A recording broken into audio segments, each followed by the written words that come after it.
میرے پاس ایک شخص آیا, اس بھیکاری تھا, غریب آدمی بنا ہوا تھا کہ میرے گھر میں, میں نے گھر جا کے دیکھا گھر میں واقعی کچھ بھی نہیں تھا, ہائے ہوئے ایسا بیچارہ رونا دھونا. تو میں نے کہا دیکھو میں تمہیں بھیک نہیں دیتا. اس نے کہا میں ہوں بھی خاندانی آدمی, مجھے بھیک کے پیسے, یہ خاندانی کا لفظ میں نے وہاں سے بہت زیادہ سیکھا ہے. کہہ رہے ہم خاندانی لوگ ہیں, ہم بھیک. تو کہہ رہے میں نے کہا ٹھیک ہے پھر آپ مزدوری کرو. کہہ رہے میں ریڑھی لگاؤں گا. میں نے کہا چلو. میں خود اس کے ساتھ جوڑیا بازار گیا, وہاں سے 2 ریڑیاں خریدیں اپنے خرچے پہ, اس کو دیں. میں نے کہا کیا آم کا سیزن چل رہا تھا, میں نے کہا ٹھیک ہے یہ پیسے لو, جاؤ آم لے کر آؤ. اور میں نے تھوڑا سا پروفٹ اپنا اس میں رکھ لیا کہ جتنی ارننگ ہوگی اس میں اتنے فیصد مجھے دے دینا, ٹھیک ہے نا.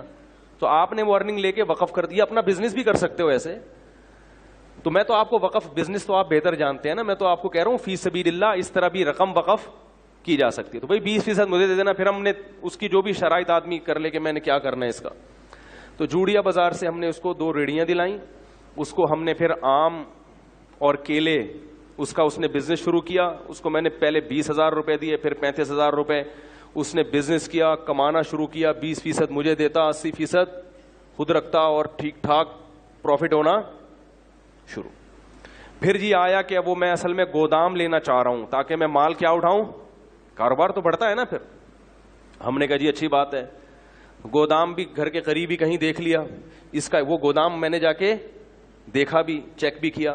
میں نے کہا اچھا ایک غریب آدمی کو کیا ہو رہا ہے, یہ کیا کسی کو پیسے پکڑا دو تو ختم ہو جاتے ہیں, اس طرح کاروبار رن کر کے دو اس کو, اپنا بھی فائدہ اس کا بھی فائدہ. اپنا پروفٹ تھوڑا رکھو تاکہ ایسا نہ ہو کہ وہ بیچارہ جب زیادہ بڑھ جائے کاروبار پھر آپ پروفٹ کا ریشو بڑھا بھی سکتے ہیں, لیکن وقف میں نہیں بڑھا سکتے.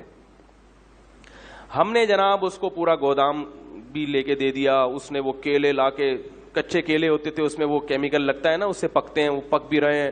اور جناب بزنس ٹائٹ. اتنا پروفٹ مجھے شروع ہو گیا کہ اب ہم نے تمیز سے بات کرنا لوگوں سے چھوڑ دیا.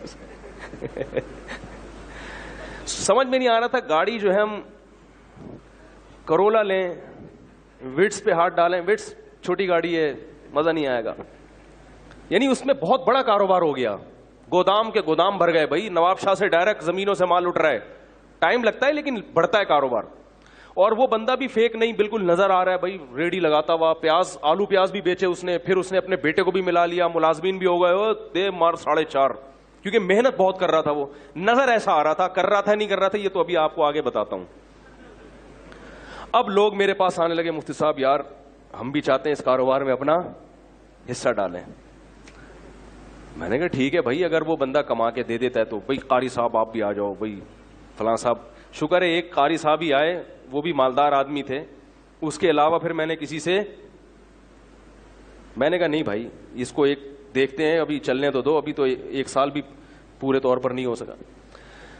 تو جی ہم اس کے گھر بھی جاتے تھے اور وہ ہمارے گھر آتے تھے. بڑا اچھا ماشاءاللہ ہمارا بزنس شروع ہو گیا, اس کو ٹھیک ٹھاک پروفٹ ہونا شروع. لیکن میں نے دیکھا کپڑے وہی اس کے چماروں والے. ہم تو سوچ رہے ہیں کہ چاند پہ پہنچے یا مریخ کا سفر کریں. ابھی امریکہ یورپ تو چھوٹی بات ہو گئی تھی ہمارے لیے نا, ٹھیک ہے, تو خلائی سیارے میں بیٹھتے ہیں, کہیں کائنات کی سیر کر کے آتے ہیں. تو بالآخر ایکسپورٹ کی بات شروع ہو گئی.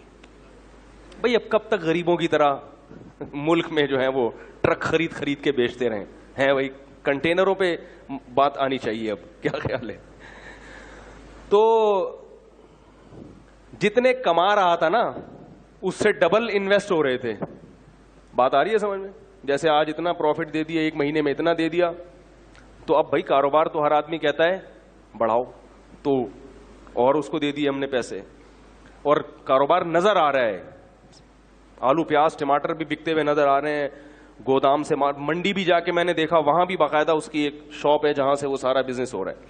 ایک دن وہ میرے پاس آیا, کہنے لگا کہ مولوی صاحب میں تو جا رہا ہوں سفر پہ 10-15 دن کے لیے, تو مال اتارنا ہے منڈی سے, اتنے پیسے مجھے چاہیے اور یہ پیسے کل ہی میں آپ کو ریٹرن کر دوں گا اور مجھے جناب پہنچنا ہے. تو میں نے دے دیے اس کو. میں نے کہا یار یہ میرے حج کے پیسے ہیں, کیوں حج کی درخواست میں دینے والا تھا, یہ لے کے کہیں ایسا نہ کہہ رہا یار مسلمان کسی کے حج کے پیسے کھائے گا. ہم نے ایسے ایسے حرام خور دنیا میں دیکھے ہیں کہ آپ کو ہم کیا بتائیں.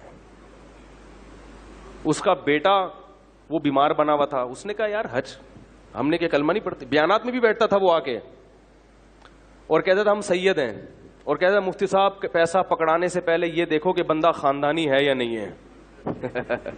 سمجھ رہے ہیں, یہ بڑی گنتیاں سیکھی ہوئی ہوتی ہیں, تبھی کسی کی چکنی چپڑی باتوں میں مت آؤ. تو ہم نے وہ اس کو دے دی, ہم نے کہا چلو کل منڈی میں مل ہی جائیں گے. اس بندے نے رات کو محلے والوں کو جتنی جیبیں نچوڑ سکتا تھا سب کی جیبیں نچوڑی. دکان سے جو جنرل اسٹور تھا اس سے 2-3 مہینے کا راشن اٹھایا. اس نے کہا پڑوسی یہ کل دے دے گا پیسے. کسی سے چلتے ہوئے کسی سے اگر امید تھی نا 50 روپے مل جائیں گے ادھار, تو اس سے 50 روپے بھی لیے, کسی سے 500 لیے, کسی کے 1 لاکھ, ہمارے تو لاکھوں روپے لیے ہوئے تھے. ہر آدمی سے جتنا نچوڑ سکتا تھا اس نے نچوڑا. اسٹیمپ پیپر پہ جو ہمارا ایگریمنٹ ہوا تھا وہ لکھا ہوا تھا اس کے انگوٹھے کے ساتھ, یعنی میرے تو اس سے جو پیسوں کا لین دین تھا ریٹرن بھی تھا نا سارا, انگوٹھا بھی, آئی ڈی کارڈ بھی, سب کچھ.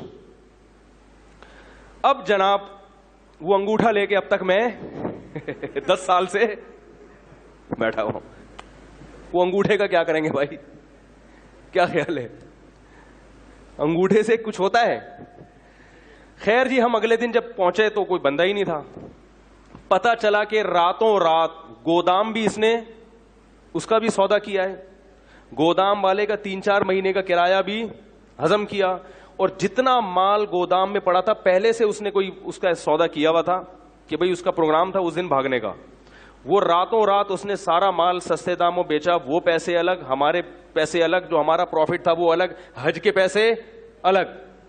اور محلے والوں میں کسی سے 500 لے سکا, 50 لے سکا, 10 روپے مل سکے, جنرل اسٹور والے سے پیسے لے کے 12 سال ہو گئے میرے بھائی, 10 سال ہو گئے, صرف انگوٹھا ہے اس کا میرے پاس. 10 سال کے بعد میں نے کرنا سوچا کہ اس انگوٹھے کو دیکھ کے کیا آدمی حسرت کرے اس انگوٹھے کو بھی, کیونکہ کچھ بھی نہیں ہو سکتا, کچھ بھی نہیں ہو سکتا. کراچی اتنا بڑا ہے کہ وہ غائب. پھر پتا چلا کہ محترم کا بزنس ہی یہی ہے, یہ غریبوں والے کپڑے پہنتے ہیں, گھر میں کوئی بھی چیز نہیں رکھتے, کچھ ادھار غریب بچے لیے ہوئے ہیں اس نے رینٹ پہ, ٹھیک ہے نا, غریبوں سے 2-4 بچے ادھار لے کے رکھ دو بھائی, کوئی آئے گا تو منہ دکھانے کے کہ یہ میرے بچے ہیں. اس طرح کا پتہ نہیں ہو سکتا ہے اپنے ہی بچے ہوں, واللہ عالم. تو ان کا کئی سالوں سے یہی کاروبار. کیا ہوا کہ ہم نے اس کو تلاش کیا, نہیں ملا, غائب ہو گیا. ہم نے کہا چلو بھائی جو چیز قسمت میں نہیں تھی وہ. ایک دن ایک سبزی منڈی سے ایک پٹھان آیا باجوڑ کا, مجھ سے ملنے کے لیے, بڑا لمبا تڑنگا. کہنے لگا وہ بندہ تھا اس نے آپ کے پیسے لے کے بھاگا. میں نے کہا ہاں. کہہ رہے میں منڈی میں کئی سال سے کاروبار کر رہا ہوں, آج تک مجھے کسی نے چونا نہیں لگایا پوری. کہہ رہے میں اتنا ہوشیار آدمی ہوں کہ مجھے چونا لگانا آسان نہیں ہے. کہہ رہے کہ یہ آدمی مجھ سے کئی لاکھ روپے لے کے. میں نے کہا پھر کیا؟ کہہ رہے میں مفتی صاحب آپ کو یہ بتانے کے لیے آیا ہوں کہ اللہ کی قسم مجھے پیسہ نہیں چاہیے. کہہ رہے میں نے قسم اٹھائی ہے, میں نے بندوق خریدی ہے کہ یہ مجھے اگر مل گیا, اس کے سر میں اگر میں نے 7 گولیاں نہیں اتاری تو میری بیوی کو 7 طلاقیں. میں نے کہا کیا کر رہا ہے بھائی؟